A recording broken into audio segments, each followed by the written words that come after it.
sometimes we go back to wherever we're going, to the West, in the US, in England, in Dubai, Japan, Australia, all over the world.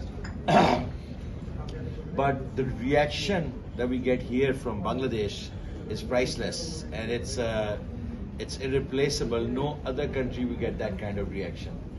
And the reason for that being that, like, the love that you guys give is what the love we share.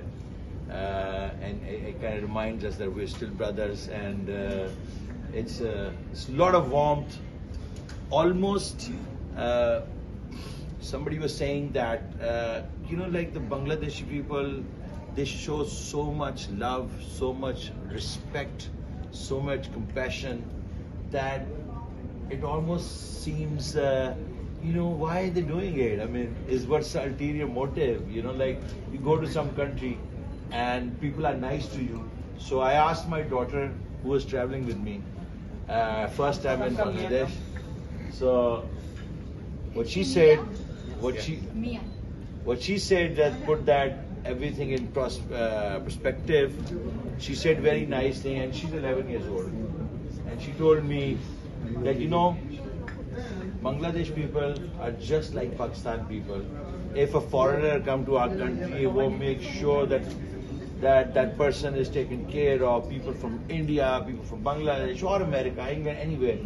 And I see reels all the time in Pakistan that, they say, oh, the hospitality of Pakistani people are so good, this and that. But, then we come to Bangladesh and we feel exactly that way, what people feel in Pakistan. So, and then I told her, yeah, of course, that's exactly, you are right, because she's 11-year-old and she understands that. And I told her, yes, exactly, you're right, because we're the same people. As you can see, we wear the same, color on our skins. We eat same food. We share a lot of culture together. And I was telling her the history of Bengal in 1601, before the company arrived in India, the East India Company, and they set up Fort William, first Camp William, then Fort William. So Bengal was the superpower of the time.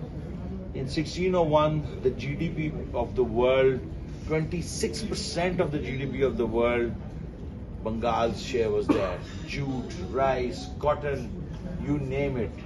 And the history tells us, Winston Churchill, caused us a lot of people to die with famine and disease and all that. And we are the people, resilient people of this region that, we've been tried. We've been put through the machine. We've been put through famine, hunger, disease, all that. But look at us now. Today, I look